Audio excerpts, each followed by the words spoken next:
نحمده ونصلي على رسوله الكريم أما بعد قال الله تبارك وتعالى في القرآن المجيد أعوذ بالله من الشيطان الرجيم بسم الله الرحمن الرحيم إنا أعطيناك الكوثر فصل لربك وانحر إن شانئك هو الأبتر صدق الله العظيم. بزرگ اور پیارے بھائیوں، اللہ تعالیٰ کا بڑا کرم اور احسان ہے کہ ہم سب کو ایمان کی دولت سے نوازا ہے. آج کا جو دن ہے 9 ذی الحجہ، جس کو ہم عرفہ کا دن کہتے ہیں، یہ بڑا بابرکت اور قیمتی دن ہے. دعاؤں کے قبول ہونے کا دن ہے.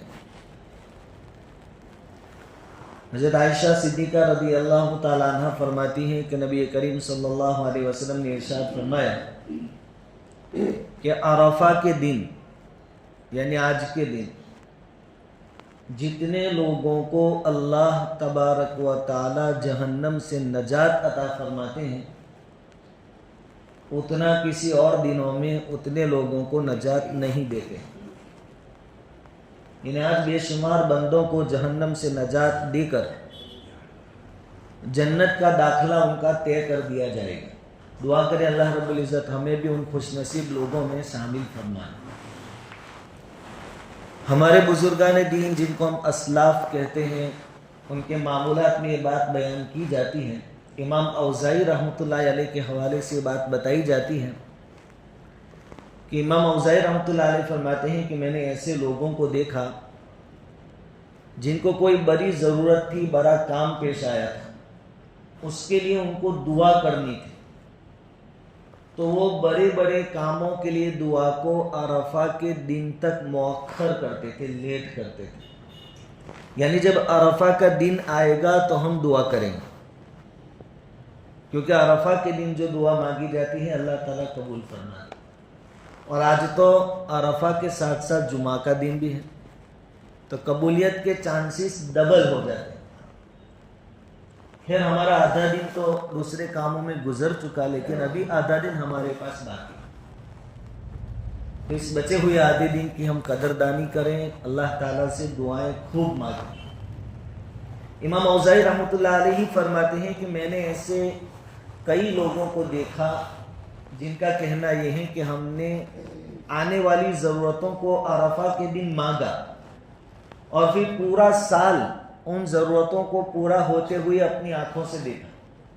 عرفہ کے دن دعا مانگی مثال کے طور پر کہ لا العالمین آئندہ سال جو شروع ہوگا محرم سے یا آج کے بعد 10 ذی الحجہ سے سمجھو، اس کے اندر ہماری اولاد کی شادی کرا دیں. انہوں نے عرفہ کے دن دعا مانگی تو اس سال انہوں نے اپنے آنکھوں سے شادی ہوتے ہوئے دیکھی.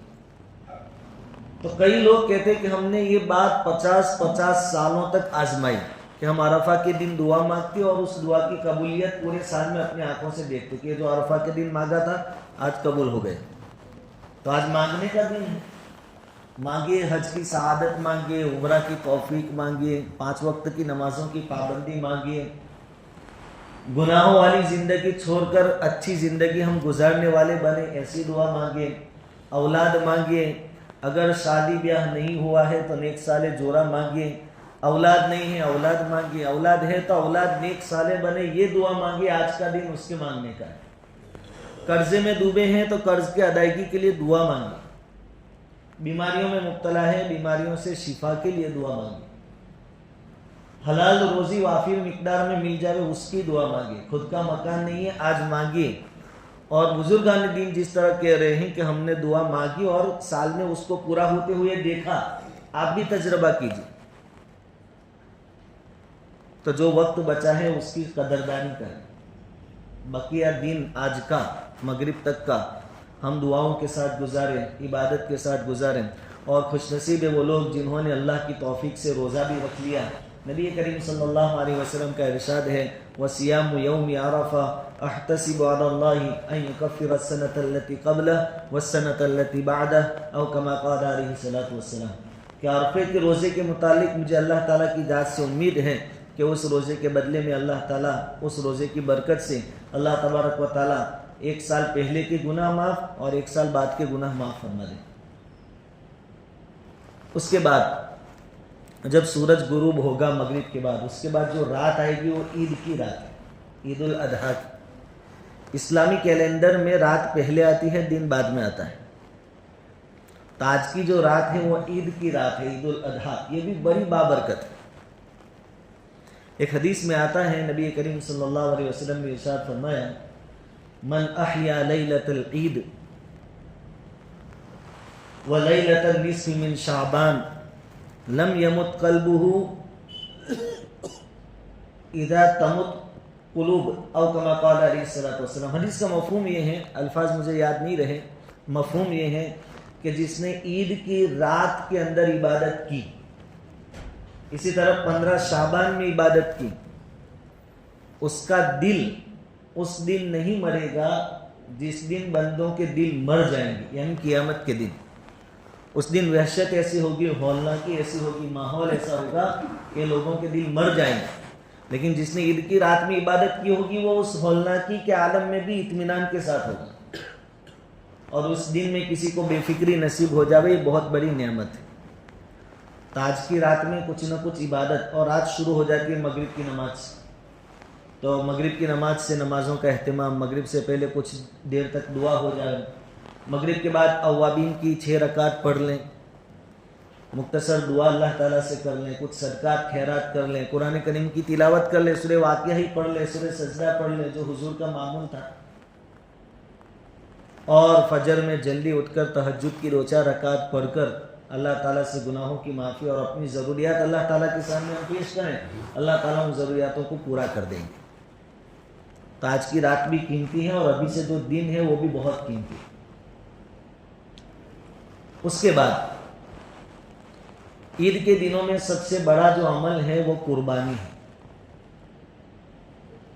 قربانی ابھی سے طے نہیں ہوگی کہ کس پر واجب ہوئی کس پر نہیں ہوئی، اس کا دار و مدار کل صبح صادق سے ہوگا۔ 10، 11 اور 12 ذی الحجہ، 12ویں کا سورج ڈوبنے سے پہلے ان 3 دنوں میں کوئی آدمی نصاب کا مالک بنتا ہے تو اس پر قربانی واجب ہوگی۔ ابھی کسی نے قربانی کا انتظام نہیں کیا کہ بھائی میرے پاس بندوبست نہیں ہے، میں نصاب کا مالک نہیں ہوں، لیکن کل صبح صادق سے لے کر 12ویں کا سورج ڈوبنے تک نصاب کا مالک بن جاتا ہے تو اس پر بھی قربانی واجب ہوگی۔ حتیٰ کہ اگر کوئی آج نصاب کا مالک ہے، اس کا ارادہ بھی ہے قربانی کرنے کا، لیکن کل صبح صادق سے 12ویں کا سورج ڈوبنے سے پہلے وہ غریب ہو گیا تو اس پر سے قربانی ختم ہو جائے گی، وجوب ساقط ہو جائے گی۔ تو واجب ہے یا نہیں، اس کا دار و مدار ان 3 دنوں میں۔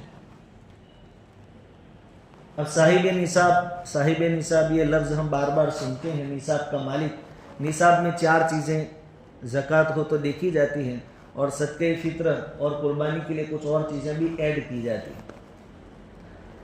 4 چیزیں میں سونا، چاندی، نقد روپے اور تجارت کا سامان، یہ زکوٰۃ کے لیے ہیں، اور قربانی اور صدقہ فطرہ کے لیے بھی ہیں، لیکن زکوٰۃ کے لیے صرف 4 ہی ہیں، اور جانوروں کی زکوٰۃ الگ ہے، اس کا حساب بھی الگ ہے۔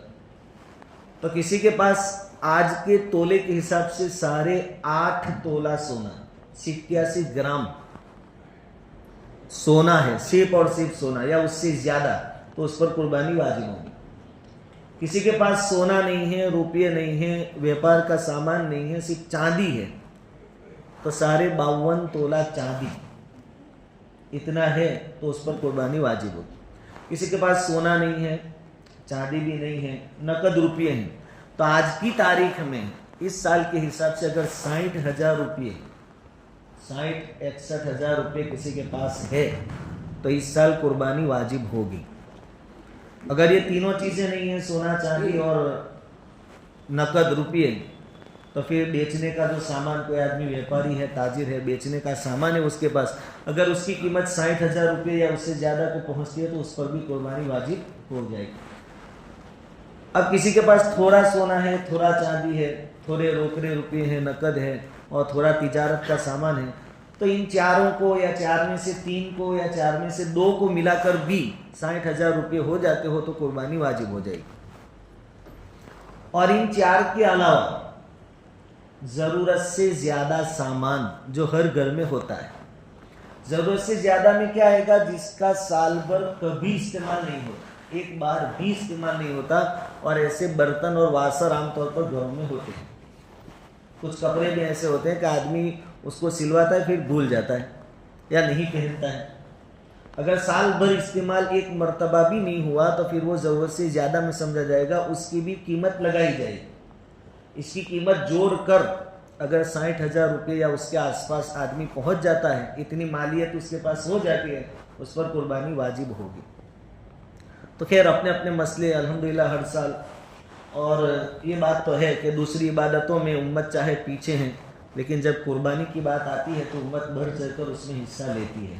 اور ہر آدمی کا تقریباً یہ جذبہ ہوتا ہے کہ چاہے پیسے زیادہ جاویں لیکن اچھے سے اچھا بکرا لا کر اللہ کے واسطے ذبح کرے. اللہ تعالی ہمارے ان جذبات کو قبول فرمائے. جن کو اپنے بارے میں شک ہو کہ بھائی واجب ہوئی یا نہیں ہوئی تو علماء سے پوچھ لے, اماموں سے پوچھ لے اور طے کر لے.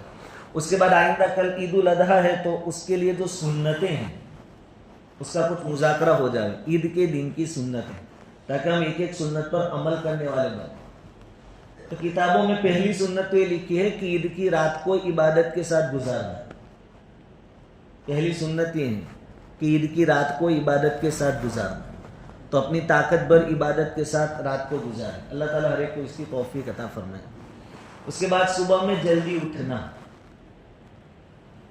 اب عید کے دن تو آدمی کسی طرح ایڈجسٹ کر لیتا ہے, لیکن باقی دنوں میں ہمارا حال بہت برا ہے. اس کے معنی فجر کی نماز میں 1:30 صف ہوتی ہے, ان میں اکثریت بوڑھے لوگوں کی ہوتی ہے. نوجوان تو سب ماشاءاللہ رات کو 12 بجے 1 بجے تک ملتے ہیں, لیکن فجر میں 10 بجے تک ان کی ملاقات ممکن نہیں ہوتی. اللہ تعالیٰ فرماتے ہیں وَجَعَلْنَا اللَّيْلَ لِبَاسًا, رات کو ہم نے لباس بنایا, آرام کے لیے بنایا. وَجَعَلْنَا النَّهَارَ مَعَاشًا, دن کو ہم نے روزی کمانے کے لیے بنایا. اب آدمی 10 بجے اٹھے گا, 11 بجے اٹھے گا تو اس کی روزی میں کیا برکت ہوگی؟ اور فجر کی نماز اس کی نہیں ہوئی. تو اس سسٹم کو بدلنے کی بہت زیادہ ضرورت ہے. اور شادی شدہ لوگ جو رات کو 1-1, 2-2 بجے تک گھروں سے باہر رہتے ہیں, ان کے گھروں میں بھی گھر والوں کے پاس بھی موبائل ہوتے ہیں. بہت سارے فتنے جنم لے رہے ہیں, طلاق کے بہت سارے مسئلے سامنے آ رہے ہیں. تو کم سے کم آج کی رات تو جلدی سو جائے, اس نیت سے بھی سو جائے کہ صبح میں جلدی اٹھنا سنت ہے, ایک سنت پر عمل ہو جائے. جلدی سوؤں گا تو تہجد کی توفیق ملے گی, عید کی نماز کے لیے تیاری کرنے میں آسانی ہوگی. تو جلدی سو جائے, جلدی اٹھ جائے. اس کے بعد مسواک کرنا. شریعت کا مزاج ہے کہ ہماری کسی بھی چیز سے دوسرے کو تکلیف نہ ہو. اور جہاں جہاں لوگ جمع ہوتے ہیں, جیسے جمعہ ہے, عید ہے, اس وقت صفائی کی بہت تاکید فرمائی گئی. کہ کبھی ہم مسواک اور برش کیے بغیر پہنچ گئے, چائے پی کے آئے تھے, چائے پینے کے بعد پانی پی کر آئے, اب ایک اسمیل ہوتی ہے اس کی. آدمی جب بات کرتا ہے, میں نے آگے بھی سنا تھا کہ ایک آدمی مجھے باہر شکایت کر رہا تھا کہ فلاں بھائی جماعت خان میں بہت باتیں کر رہے ہیں, لیکن جب وہ کہہ رہا تھا تو اس کے منہ سے ایسی بدبو آ رہی تھی کہ میں 2 قدم پیچھے ہٹ گیا کہ پہلے تیری تکلیف دور ہو تو پھر وہ تکلیف کے بارے میں سوچیں. مسواک یہ بھی سنت ہے, اور یہ تو ہر نماز کے لیے, ہر وضو کے وقت سنت ہے. سونے سے پہلے, سو کر اٹھے تب اس کی عادت ڈالیں. اس کے بعد غسل کرنا عید کے دن, یہ سنت ہے. چونکہ بہت بڑا مجمع جمع ہوگا ایک جگہ پر, اب اگر کوئی نہائے دھوئے بغیر آ گیا پسینے کے ساتھ تو اس کی بدبو سے دوسروں کو تکلیف ہو سکتی ہے, اور شریعت یہ گوارا نہیں کرتی کہ ہم سے کسی طرح دوسروں کو تکلیف. تو غسل. چوتھی اور 5ویں سنت یہ ہے کہ خوشبو لگائیں. یہ سنت جمعہ کے لیے بھی ہے, عیدین کے لیے بھی ہے. اچھے سے اچھی خوشبو لگا کر جاویں, اچھے اور نئے کپڑے پہنے. جس طرح شادی بیاہ کے موقع پر ہم اہتمام کرتے ہیں, عید کے دن تو یہ عمل سنت, نئے کپڑے پہننا, اچھے کپڑے پہننا. حضرت عبداللہ ابن عمر رضی اللہ تعالیٰ عنہ اس کی بہت پابندی فرماتے تھے. صحابہ کرام اپنی وسعت اور طاقت کے مطابق صاف ستھرے اور نئے کپڑے پہنتے تھے. عید کے دن کپڑے پہنے. اس کے بعد عید کے دن اشراق کی نماز نہیں پڑھنی ہے. کیونکہ فجر کی نماز اور اس کے بعد سیدھی عید کی نماز. ہاں عید کی نماز وہاں ہو گئی، اس کے بعد کوئی یہاں آ کر یا گھر جا کر نماز پڑھنا چاہے تو پڑھ سکتا ہے، لیکن عید کی نماز سے پہلے نہیں. عورتوں کو چاہے وہاں نہیں آنا ہے عیدگاہ میں، لیکن وہ بھی جب تک عید کی نماز مرد حضرات نہ پڑھ لیں وہاں تک وہ بھی اپنے گھروں میں اشراق کی نماز نہیں پڑھے گی. تو فجر کی نماز کے بعد سیدھی پڑھنی ہے ہمیں عید کی نماز. عید الاضحیٰ میں یعنی بقرعید میں یہ سنت ہے کہ آدمی صبح میں کچھ کھائے پیے نہیں، فجر کی نماز پڑھے. اور عید کی نماز بھی بقرعید میں جلدی ہوتی ہے، اور کوشش یہ کریں کہ سب سے پہلا کھانا 10ویں ذی الحجہ کو یعنی عید کے دن جو ہمارے پیٹ میں جاوے وہ اپنی قربانی کے جانور کا گوشت ہو. نبی کریم صلی اللہ علیہ وسلم اس کا بہت اہتمام فرماتے تھے. لیکن اگر کوئی مجبوری ہے، شوگر ہے، چائے کے بغیر بے چینی ہوتی ہے، آدمی بھوک برداشت نہیں کر سکتا ہے، تو پھر اس کے لیے اجازت ہے. ایک سنت عمل ہے، عمل کرے تو اچھا ہے. اور ویسے بھی ہمارے یہاں کچھ دوسرے لوازمات کے دوپہر تک کھانا تیار نہیں ہوتا ہے. ایسا نہیں ہے کہ آپ کو 9 بجے کھانا مل جائے، دوپہر تک کھانا نہیں ملتا ہے تو آدمی پھر کھانا چاہے کھا سکتا ہے. اس کے بعد عیدگاہ میں جاتے ہوئے عید الاضحیٰ میں زور زور سے تکبیر پڑھنی ہے.